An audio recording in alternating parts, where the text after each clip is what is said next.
Hello friends, നാട്ടിലാണെങ്കിൽ നമുക്കൊരു വീടൊക്കെ വാങ്ങാനായിട്ട് ഭയങ്കര ബുദ്ധിമുട്ടാണ്. ഒരു ലോണൊക്കെ കിട്ടണമെന്നുണ്ടെങ്കിൽ നമ്മൾ ബാങ്കുകാരുടെ പുറകെ കുറഞ്ഞതൊരു 6 മാസമെങ്കിലും നടക്കണം.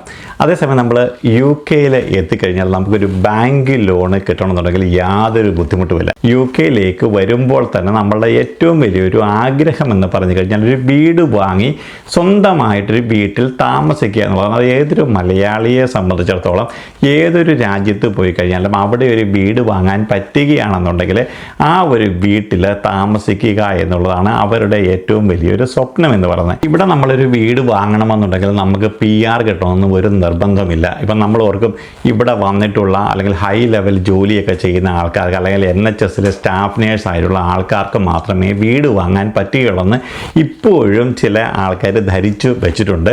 നിങ്ങൾ ഇവിടെ എന്തൊരു ജോലി കഴിഞ്ഞാൽ ഒരു വർക്ക് പെർമിറ്റിൽ ജോലി ചെയ്യുന്ന ഒരാളാണ് എന്നുണ്ടെങ്കിൽ നിങ്ങൾ ഈവൻ ഒരു കെയർ ഹോമിൽ ഇപ്പോഴും സീനിയർ കെയറായിട്ട് വന്നിട്ടുള്ള ഒരാളാണെങ്കിൽ പോലും നിങ്ങൾക്കിവിടെ നല്ലൊരു വീട് വാങ്ങിയിട്ട് സ്വന്തമായിട്ട് താമസിക്കാനായിട്ട് സാധിക്കും.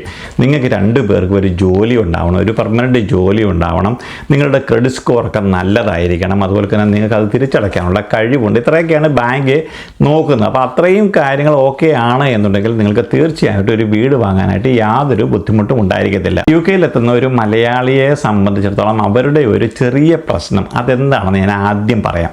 കാരണം നമ്മളൊരു വീട് വാങ്ങാനായിട്ട് പോകുമ്പോൾ നമ്മളുടെ അയൽവക്കത്തുള്ള മലയാളികൾ എത്ര വലിയ വീടാണ് മേടിച്ചിരിക്കുന്നത് നമ്മൾ നോക്കാതെ ഇരിക്കുക. നമ്മുടെ മലയാളികൾക്ക് പൊതുവായിട്ട് കിട്ടിയിട്ടുള്ള ഒരു സ്വഭാവമാണത്. കാരണം നമ്മളുടെ അയൽവക്കത്തുള്ള ആൾക്കാർ എങ്ങനെ താമസിക്കുന്നു അല്ലെങ്കിൽ അവർ താമസിക്കുന്നതിനേക്കാൾ കുറച്ചുകൂടി ആർഭാടമായിട്ട് നമ്മൾ താമസിക്കണം എന്നുള്ള ഒരു ദുരാഗ്രഹം നമുക്ക് എല്ലാവർക്കുമുണ്ട്.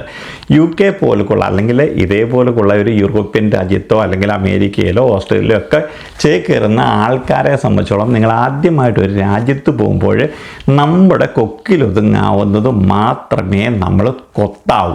പല മലയാളികളും അങ്ങനെയല്ല. കാരണം നമ്മളൊരു രാജ്യത്തേക്ക് ചേക്കേറി കഴിയുമ്പോഴും നമ്മൾ വിചാരിക്കും അവിടെ ചെന്ന് കഴിഞ്ഞാൽ നമുക്ക് ലോൺ കിട്ടുമല്ലോ. മിക്കവാറുമുള്ള എല്ലാവരും ഹസ്ബൻഡ് വൈഫ് 2 പേരും ജോലി ചെയ്യുന്നവരായിരിക്കും. അപ്പോൾ അവർക്ക് കുറച്ച് വരുമാനവും ഉണ്ടായിരിക്കും. അപ്പോൾ അവർ വിചാരിക്കുമെന്ന് പറഞ്ഞു കഴിഞ്ഞാൽ എന്തായാലും ഒരു വീട് വാങ്ങാൻ പോവുകയാണ്, അപ്പോൾ നല്ലൊരു വീട് വാങ്ങാം. എൻ്റെ അയലത്തുള്ളവർ വാങ്ങിയേക്കുന്നത് 3 ബെഡ്റൂമാണ്, അപ്പോൾ ഞാനും ഒരു 3 ബെഡ്റൂമിൽ കുറഞ്ഞത് വാങ്ങത്തില്ല. ഇനിയിപ്പോൾ അയലത്തുള്ളവൻ 4 ബെഡ്റൂമാണ് വാങ്ങുന്നതെങ്കിൽ ആദ്യമായിട്ട് വാങ്ങാൻ പോകുന്ന എൻ്റെ പൈസ ഇല്ലെങ്കിൽ പോലും എൻ്റെ ആഗ്രഹവും ആ ഒരു 4 ബെഡ്റൂം വീട് വാങ്ങാനാണ്. കാരണം അവരിൽ ഒരു അണുവിട പോലും താഴാനായിട്ട് നമ്മൾ സമ്മതിക്കത്തില്ല. അങ്ങനെ നമ്മൾ ആ ഒരു വീട് വാങ്ങാനായിട്ട് തീരുമാനിക്കും. അപ്പോഴാണ് അതിനൊരു അഡ്വാൻസ് കൊടുക്കണം. ഇപ്പോൾ ഒരു 4000 അല്ലെങ്കിൽ 4050 ഒക്കെ വീടാണ് എന്നുണ്ടെങ്കിൽ നമ്മളൊരു 10% കൊടുക്കണം. അപ്പോൾ തന്നെ ഒരു 50,000 പൗണ്ട് നമ്മുടെ കയ്യിൽ ഉണ്ടായിരിക്കണം. അത് നമ്മൾ എങ്ങനെയെങ്കിലുമൊക്കെ ഒപ്പിക്കും. നമ്മുടെ ഫാമിലിയിൽപ്പെട്ട ആരെങ്കിലും എവിടെയൊക്കെ ജോലി ചെയ്യുന്നുണ്ടെങ്കിൽ ഇവരുടെ എല്ലാവരുടെയും കേസിൽ നിന്ന് കിട്ടാവുന്നതിൻ്റെ പരമാവധി നമ്മൾ മേടിച്ചിട്ട് ആ വീട് എങ്ങനെയെങ്കിലും നമ്മൾ വാങ്ങും. നമ്മൾ അത്രയും നാൾ ജീവിച്ചുകൊണ്ടിരുന്നത് ഒരു വാടക വീട്ടിലായിരുന്നു. ആ ഒരു വാടക വീടിൻ്റെ റെൻ്റെന്ന് പറഞ്ഞാൽ നമുക്ക് മാക്സിമം 700 അല്ലെങ്കിൽ 800 പൗണ്ട് അല്ലെങ്കിൽ 1000 പൗണ്ട് ആയിരുന്നു. നമ്മൾ എങ്ങനെയെങ്കിലും ഈ ഒരു വീടൊക്കെ നമ്മൾ ഇത്രയും കടമൊക്കെ വാങ്ങിയിട്ട് നമ്മൾ വീട് വാങ്ങി നമ്മൾ ആ വീട്ടിലേക്ക് താമസം മാറുമ്പോൾ അടുത്ത ആവശ്യം അവിടെ ഉയരും. അതായത് നമ്മൾ വീടൊക്കെ വാങ്ങിച്ചു, ഇനിയിപ്പോഴും നമുക്കൊരു കാറ് കൂടി വാങ്ങണം. നമ്മൾ വലിയ വീടൊക്കെയാണ് മേടിച്ചത്, നമുക്ക് ഗ്യാരേജ് ഉണ്ട്, നമുക്ക് പാർക്കിംഗ് സ്പേസ് ഉണ്ട്, നമ്മുടെ വണ്ടി എന്ന് പറഞ്ഞു കഴിഞ്ഞാൽ കുഞ്ഞൊരു വണ്ടിയാണ്. അപ്പോൾ അതൊക്കെ ഒന്ന് മാറിയിട്ട് വലിയൊരു വണ്ടി നമുക്ക് വാങ്ങണം. അപ്പോൾ നമ്മളുടെ എല്ലാവരുടെയും ഒരു ആഗ്രഹം എന്ന് പറയുന്നത് ഒന്നുകിൽ BMW അല്ലെങ്കിൽ റേഞ്ച് റോവർ അല്ലെങ്കിൽ ലെക്സസ് ഇതുപോലുള്ള വലിയ വലിയ വണ്ടികളിലാണ് നമ്മുടെ മനസ്സ് ചെന്ന് ഉടക്കുന്നത്. അപ്പോഴും നമ്മൾ നോക്കുന്നത് നമ്മുടെ അയൽവക്കത്തെ ആൾക്കാർ നമ്മുടെ മലയാളി ആയിട്ടുള്ള അവരെല്ലാവരും വലിയ വലിയ വണ്ടികളാണ് മേടിച്ചിരിക്കുന്നത്. 7 സീറ്റർ മേടിച്ചിരിക്കുന്നു. കൂടുതൽ ആൾക്കാരെയും BMW ആണ് വാങ്ങുന്നത്. അപ്പോൾ എന്തായാലും നമുക്ക് ഒരു പുതിയതല്ലെങ്കിൽ പോലും ഒരു സെക്കൻഡ് ഹാൻഡ് എങ്കിലും BMW വാങ്ങണം. നമ്മളൊരു സെക്കൻഡ് ഹാൻഡ് വണ്ടി മേടിക്കാൻ പോയി കഴിഞ്ഞാലുള്ള ഏറ്റവും വലിയ കുരിശെന്ന് പറഞ്ഞു കഴിഞ്ഞാൽ അതിന് ഭയങ്കര ഇൻട്രസ്റ്റ് റേറ്റാണ്. നമ്മൾ വിചാരിക്കും നമ്മളിപ്പോൾ ഒരു 10,000-2,000 പൗണ്ട് എങ്ങനെയെങ്കിലും ഒപ്പിച്ചിട്ട് 1-2 മാസം കഴിയുമ്പോൾ നമ്മളൊരു BMW BMW ഒരു ഷോറൂമിലോ അല്ലെങ്കിൽ ഒരു BMW സെക്കൻഡ് ഹാൻഡ് കിട്ടുന്ന ഒരു ഗ്യാരേജിലോ പോയിട്ട് അവരുടെ, അതും സായിപ്പിൻ്റെ ബുദ്ധി എന്ന് പറഞ്ഞാൽ അതിബുദ്ധിയാണ്, അവർ നമ്മളെ സോപ്പിട്ട് ചാക്കിട്ട് ആ ചാക്കിനകത്ത് കയറ്റും.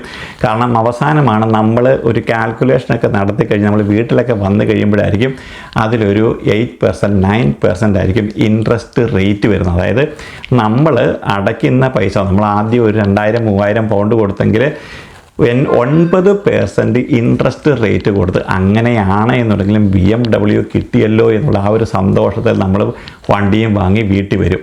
അത് കഴിഞ്ഞ് നമ്മൾ വീണ്ടും ജോലിക്ക് പോകുമ്പോഴാണ് എല്ലാവരുടെയും കയ്യിൽ ഐഫോണാണ്. നാട്ടിൽ തൊട്ട് നമുക്ക് ഭയങ്കര ആഗ്രഹമായിരുന്നു ഒരു ഐഫോൺ വാങ്ങുക എന്നുള്ളത്.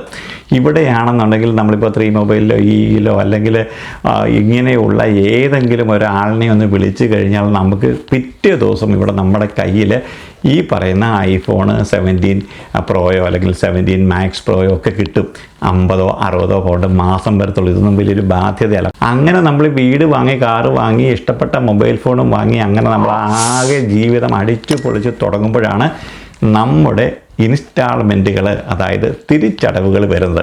അത്രയും നാൾ നമ്മൾ 800-1000 പൗണ്ട് റെൻറ്റിൽ താമസിച്ചുകൊണ്ടിരുന്ന ഒരാൾക്ക് നമുക്ക് വരുന്ന ഫസ്റ്റ് ഇൻസ്റ്റാൾമെൻറ്റ് ചിലപ്പോൾ 1500-1700 പൗണ്ടായിരിക്കും. മാത്രവുമല്ല നമ്മുടെ കാറിൻ്റെ ആ ഒരു ഇതുകൂടെ വരും. അപ്പോഴത്തേക്ക് രണ്ടും കൂടെ കൂട്ടുമ്പോൾ അതും ഒരു 100-800 പൗണ്ട് വരും. അതിൽ കൂടി പിന്നെ നമ്മുടെ മൊബൈലിൻ്റേതായി, പിന്നെ നമ്മളുടെ ഇൻഷുറൻസുകളായി, അതേപോലെ തന്നെ കാറിൻ്റെ നമ്മുടെ ടാക്സായി, അതായി ഇതായി അങ്ങനെ വന്നു കഴിയുമ്പോൾ 2 പേർക്കും കൂടി കിട്ടുന്ന നമ്മുടെ ടോട്ടൽ ഇൻകത്തിനേക്കാട്ടിൽ കൂടുതലായിരിക്കും എക്സ്പെൻസ് വരുന്നത്. ആ ഒരു സമയത്താണ് നമ്മുടെ കിളി പറക്കുന്നത്. അതായത് നമ്മൾ അവിടം തൊട്ട് നമ്മളുടെ യഥാർത്ഥ UK ജീവിതം ആരംഭിക്കും. നമുക്കൊരു കാൽക്കുലേഷൻ ഇല്ലാതെ നമ്മൾ ഏതൊരു രാജ്യത്ത് പോയി കഴിഞ്ഞാലും നമ്മൾ ഈ ഒരു രീതിയിൽ നമ്മൾ പെട്ടുപോകും. ഈ ഒരു പെടിയിൽ നിന്ന് നമ്മൾ ഒരു കാരണവശാലും ഒരിക്കലും തിരിച്ചു വരത്തില്ല. അപ്പം നമുക്ക് കിട്ടുന്ന വരുമാനത്തിനെക്കാട്ടിൽ കൂടുതൽ എക്സ്പെൻസ് വന്നു കഴിഞ്ഞാൽ നമുക്ക് എല്ലാവർക്കും അറിയാവുന്നതാണ്, നമ്മൾ അതിൻ്റെ ഫലം എന്ന് പറഞ്ഞാൽ കടത്തിലേക്കായിരിക്കും. ആ സമയത്ത് നമ്മൾ ചെയ്യുന്ന ഷോർട്ട് കട്ട് എന്ന് പറഞ്ഞു കഴിഞ്ഞാൽ 3 ഡ്യൂട്ടി ചെയ്തുകൊണ്ടിരുന്ന ഒരാൾ 4-5 ഡ്യൂട്ടി ആക്കിയത് മാറ്റും. ഹസ്ബൻഡും വൈഫും 5-6 ഡ്യൂട്ടി ചെയ്യും. അങ്ങനെ വരുമ്പോൾ നമുക്കുണ്ടായിരിക്കുന്ന 2 കുട്ടികൾ, അവർ സ്കൂളിൽ പോകുന്നുണ്ട്, അതിന് കഴിഞ്ഞ് വീട്ടിൽ വരുന്നുണ്ട്. ഇവരെ ആരെയും നമ്മൾ കാണുന്ന പോലുമില്ല. ഇവരുടെ പഠനത്തിലോ അല്ലെങ്കിൽ ഇവരെന്താണ് ചെയ്യുന്നതെന്നോ ഇവരെവിടെയാണോ പോകുന്നത് ഒരു കാര്യത്തിലും നമുക്ക് ഇവരെ ശ്രദ്ധിക്കാനായിട്ട് സാധിക്കത്തില്ല.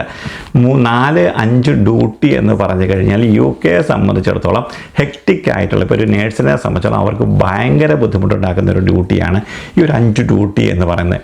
നമ്മുടെ പരിപ്പിളകും എന്നുള്ള കാര്യത്തിൽ യാതൊരു സംശയവുമില്ല. ഹസ്ബൻഡും വൈഫും എല്ലാ ദിവസവും ഡ്യൂട്ടിക്ക് പോകുന്നു. ഒരാൾ രാവിലെ പോയിട്ട് വൈകിട്ട് വരുന്നു, ഒരാൾ വൈകിട്ട് പോയിട്ട് രാവിലെ വരുന്നു. നമ്മളുടെ ജീവിത താളം തന്നെ തെറ്റും. അതുകൊണ്ടിടയ്ക്ക് ഹസ്ബൻഡ് നമുക്കറിയാമല്ലോ ചെറിയ 1-2 ഒക്കെ അടിക്കുന്ന ആളാണെന്നുണ്ടെങ്കിൽ ആ ഒരു ടെൻഷൻ മാറ്റാനായിട്ട് അത് 3-4 ആക്കി മാറ്റും.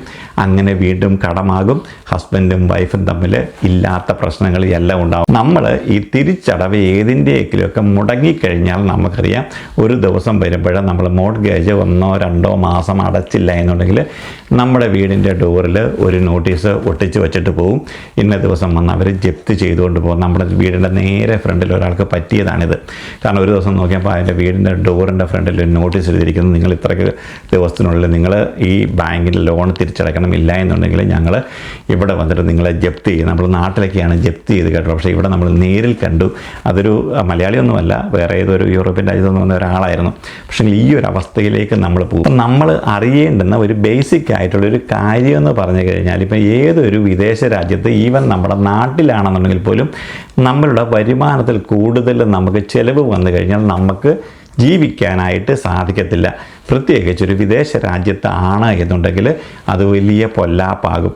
നമ്മളെ സംബന്ധിച്ചോളം ഇപ്പോൾ UK-യിലോ അല്ലെങ്കിൽ ഓസ്ട്രേലിയയിലോ അമേരിക്കയിലോ ഒക്കെ വന്നിട്ടൊരു ജോലി കിട്ടിയ ഒരാളാണ് എന്നുണ്ടെങ്കിൽ നിങ്ങൾക്ക് ഇവിടെ വന്നിട്ടൊരു മോർട്ട്ഗേജ് വാങ്ങാനായിട്ട് നിങ്ങൾക്ക് യാതൊരു ബുദ്ധിമുട്ടുമില്ല. പക്ഷേങ്കിൽ നിങ്ങളുടെ വരുമാനം എത്രയുണ്ടെന്ന് നിങ്ങൾ ആദ്യം കാൽക്കുലേറ്റ് ചെയ്യുക. നിങ്ങളുടെ ടോട്ടൽ ഇൻകം എത്രയാണ്, നിങ്ങളുടെ എക്സ്പെൻസ് എത്രയാണ്, അതിൽ ഒതുങ്ങുന്ന ഒരു വീട് നിങ്ങൾ വാങ്ങുക. ഇപ്പം നിങ്ങൾക്കൊരു കാറ് വാങ്ങണമെന്നുണ്ടെങ്കിൽ ഇവിടെ ഒരു 300 പൗണ്ട് കൊടുത്തു കഴിഞ്ഞാൽ പോലും നിങ്ങൾക്കൊരു കാറ് കിട്ടും. ഒരു 1000-2000 പൗണ്ട് കൊടുത്തു കഴിഞ്ഞാൽ ഒരു വലിയ പ്രശ്നമില്ലാത്ത ഒരു കാർ നിങ്ങൾക്ക് കിട്ടും. ആ ഒരു 2000 പൗണ്ടിൻ്റെ കാറിൽ നിങ്ങൾ സ്റ്റാർട്ട് ചെയ്യുക. നിങ്ങളൊരു 4-5 വർഷം കഴിയുമ്പോഴത്തേക്കും നിങ്ങളിവിടെ സെറ്റിലാവും. ആ ഒരു സമയത്തേക്ക് നിങ്ങൾ PR ഒക്കെ കിട്ടി ഒരു സ്ഥലത്ത് നിങ്ങൾ സെറ്റാവും. നിങ്ങൾക്ക് അന്നേരം അറിയാം നിങ്ങൾ താമസിക്കുന്ന സ്ഥലം എങ്ങനെയുണ്ട്, ഇവിടെ നിന്ന് നമുക്ക് മാറണോ അല്ലെങ്കിൽ പുതിയൊരു ജോലി കണ്ടുപിടിക്കണോ. പലർക്കും ഉണ്ടാകുന്ന ഒരു പ്രശ്നം എന്ന് പറഞ്ഞാൽ നമ്മൾ ചെല്ലുന്ന സ്ഥലമെന്ന് പറഞ്ഞാൽ പലപ്പോഴും എക്സ്പെൻസീവ് ആയിരിക്കും. നിങ്ങളൊരു എക്സ്പെൻസീവായിട്ട് സ്ഥലത്താണ് നിങ്ങൾ താമസിക്കുന്നതെങ്കിൽ അവിടെ ഒരു 5 വർഷം, അതായത് നിങ്ങൾ PR കിട്ടുന്ന സമയം വരെ നിങ്ങൾ അവിടെ ഒരു റെൻ്റൽ ഹൗസിൽ താമസിക്കുക. ആ ഒരു 5 വർഷം കഴിയുമ്പോൾ നിങ്ങൾ പ്ലാൻ ചെയ്തുകൊണ്ട് UK ചീപ്പായിട്ടുള്ള എന്നാൽ നല്ല സ്ഥലങ്ങൾ ധാരാളമുണ്ട്. ഒരു ആവറേജ് എക്സ്പെൻസ് ഒക്കെ വരുന്ന സ്ഥലങ്ങളിലേക്ക് നിങ്ങൾ മൂവ് ചെയ്യുക. ഒരു ജോലി കിട്ടിക്കഴിഞ്ഞ് നല്ലൊരു സ്ഥലത്തേക്ക് നിങ്ങൾ മാറിക്കഴിഞ്ഞാൽ അവിടെ വന്നതിന് ശേഷം നിങ്ങൾ ഒരു വീട് സ്വന്തമാക്കാനായിട്ട് ശ്രമിക്കുക. അപ്പോഴത്തേക്ക് നിങ്ങളുടെ കയ്യിൽ നല്ലൊരു പൈസ കാണും, നിങ്ങൾ കുറച്ചുകൂടി സ്റ്റേബിൾ ആവും. നിങ്ങൾക്ക് അവിടെ വന്നു കഴിഞ്ഞാൽ നല്ലൊരു വീട് വാങ്ങിയിട്ട് നിങ്ങൾക്ക് സുഖമായിട്ട് ജീവിക്കാൻ പറ്റും. UK വരുന്ന ആൾക്കാരുടെ മനസ്സിലെന്ന് പറഞ്ഞാൽ ഇവിടെ വന്നു കഴിഞ്ഞാൽ ഏറ്റവും വലിയ വീടുകൾ വാങ്ങുക, ഏറ്റവും നല്ല വണ്ടികൾ വാങ്ങുക, ഏറ്റവും വലിയ മൊബൈൽ ഫോണുകൾ വാങ്ങുക, കുട്ടികളെ ഏറ്റവും വലിയ സ്കൂളുകൾ പഠിപ്പിക്കാൻ, ഇതൊക്കെയാണ് എല്ലാവരുടെയും ആഗ്രഹം. നമുക്ക് അവരെ കുറ്റം പറയാനായിട്ട് സാധിക്കത്തില്ല. പക്ഷേ ഈ ആഗ്രഹങ്ങൾ സഫലീകരിച്ച് വരുമ്പോഴേക്കും നമ്മളുടെ ജീവിതത്തിൻ്റെ കൺട്രോൾ മുഴുവനും പോകും. നിങ്ങളിപ്പോഴും എവിടെയാണെങ്കിലും നിങ്ങളുടെ ജീവിതം വിജയിക്കുന്നതിൻ്റെ അടിസ്ഥാനമായിട്ടുള്ള 2 കാര്യങ്ങളെന്ന് പറഞ്ഞു കഴിഞ്ഞാൽ, 1 നിങ്ങൾ ലഹരിക്ക് അടിമയാകാതിരിക്കുക, 2 നിങ്ങൾ കൂടുതൽ കടങ്ങൾ വലിച്ചു വാരി വയ്ക്കാതിരിക്കുക. ഇത് രണ്ടുമില്ല എന്നുണ്ടെങ്കിൽ നിങ്ങളുടെ ജീവിതം സുഗമമായിട്ട് പോകും, യാതൊരു പ്രശ്നവും കാണത്തില്ല. കാരണം നമ്മളിവിടെ വന്നു കഴിഞ്ഞാൽ UK നമുക്കറിയാമല്ലോ, ലഹരി അല്ലെങ്കിൽ നമുക്ക് കള്ള് മേടിക്കാൻ ഇഷ്ടം പോലെ സാഹചര്യങ്ങളുണ്ട്.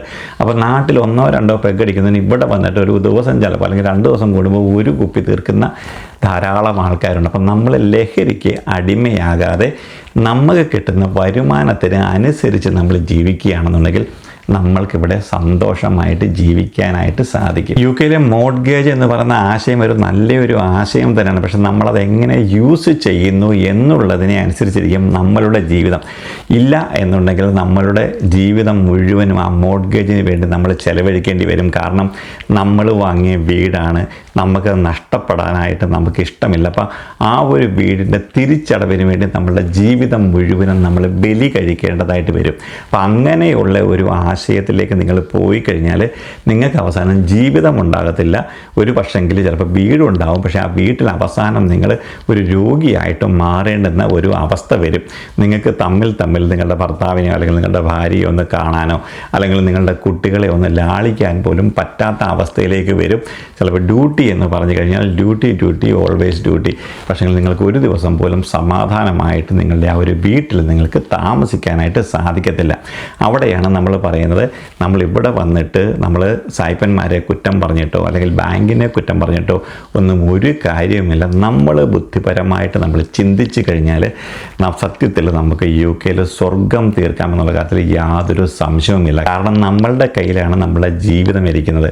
മറ്റുള്ളവരുടെ ജീവിതം നോക്കിയിട്ട് അവരെ ഫോളോ ചെയ്യാനായിട്ട് നമ്മൾ ഒരിക്കലും ശ്രമിക്കാതിരിക്കുക. ഇതേപോലെയുള്ള ആഡംബര വീടുകളും കാറുകളും അതുപോലെയൊക്കെ തന്നെ മൊബൈൽ ഫോണുകളും ഒക്കെ വാങ്ങി നമ്മൾ ജീവിക്കാൻ തുടങ്ങിക്കഴിഞ്ഞാൽ ബാങ്കിന് വേണ്ടി നമ്മൾ പണിയെടുത്ത് നമ്മൾ നടുവൊടിയേണ്ട ഒരവസ്ഥയിലേക്ക് നമ്മൾ മാറും. അപ്പം അതിനെക്കാട്ടിൽ കുറച്ചുകൂടി നല്ലത് നമ്മൾ കുറച്ചുകൂടി ചിന്തിച്ച് നമ്മളുടെ ഇൻകവും നമ്മളുടെ എക്സ്പെൻസും തമ്മിൽ കുറച്ച് കാൽക്കുലേഷനുകളൊക്കെ നടത്തി നമ്മൾ ജീവിതത്തിനെ നമ്മളുടെ പരിധിക്കുള്ളിൽ നിർത്തി നമ്മൾ ജീവിക്കാൻ സ്റ്റാർട്ട് ചെയ്യുകയാണെന്നുണ്ടെങ്കിൽ ഇതേപോലെയുള്ള ഒരു രാജ്യത്ത് നിങ്ങൾക്ക് സ്വർഗം തീർക്കാമെന്നുള്ള കാര്യത്തിൽ യാതൊരു സംശയമില്ല. ഞാനിത് പറയുമ്പോൾ വീണ്ടും പലരും നമ്മളെ കുറ്റം പറയാറുണ്ട്. ഇങ്ങനൊന്നുമല്ല UK ജീവിതം, അല്ലെങ്കിൽ ഞങ്ങൾക്കിതൊന്നും പറ്റില്ല. ശരിയാണ്, പല ആൾക്കാർക്കും ഇതൊന്നും പറ്റി കാണത്തില്ല. കാരണം നല്ല രീതിയിൽ ജീവിക്കാൻ അറിയാവുന്ന ആൾക്കാർ അല്ലെങ്കിൽ ഇവിടെ വന്നതിന് ശേഷം നമ്മളൊരു സ്റ്റേബിൾ ആയി കഴിഞ്ഞ് ഇതേപോലെയുള്ള കാര്യങ്ങളിലേക്ക് കടന്നിട്ടുള്ള ആർക്കും തന്നെ ഈ ഒരു അബദ്ധം ഉണ്ടാവത്തില്ല. ഞാൻ ഈ പറയുന്ന കാര്യങ്ങളെന്ന് പറഞ്ഞാൽ മറ്റുള്ളവരുടെ ജീവിതം കണ്ടുകൊണ്ട് അത് നമ്മളിലേക്ക് ആവാഹിച്ച് നമ്മൾ ആ ഒരു കാര്യം ചെയ്യുമ്പോഴാണ് നമ്മളുടെ ബാലൻസ് തെറ്റി നമ്മളുടെ പരിപ്പളകുന്ന ഒരു അവസ്ഥയിലേക്ക് വരുന്നത്. അങ്ങനെ വരാതിരിക്കാനാണ് ഈ കാര്യങ്ങളൊക്കെ നമ്മളുടെ ജീവിതത്തിലേക്ക് കൊണ്ടുവരേണ്ടത്. അങ്ങനെ കൊണ്ടുവന്നു കഴിഞ്ഞാൽ നമ്മളുടെ ജീവിതം അടിപൊളിയായിട്ട് നമ്മളിനിപ്പോൾ എവിടെയാണെങ്കിലും നമുക്ക് ജീവിക്കാനായിട്ട് സാധിക്കും. നിങ്ങളുടെ അഭിപ്രായങ്ങൾ വീണ്ടും ഞാൻ ക്ഷണിക്കുകയാണ്. നിങ്ങൾക്ക് ഇതേപോലുള്ള കാര്യങ്ങളിൽ എന്തെങ്കിലുമൊക്കെ എക്സ്പീരിയൻസ് ഉണ്ട് എന്നുണ്ടെങ്കിൽ നിങ്ങൾ തീർച്ചയായിട്ടും കമൻറ്റ് ചെയ്യുക. നമ്മൾ മറ്റൊരു വീഡിയോയിൽ കാണാൻ എല്ലാവർക്കും വീണ്ടും നന്ദി, നമസ്കാരം.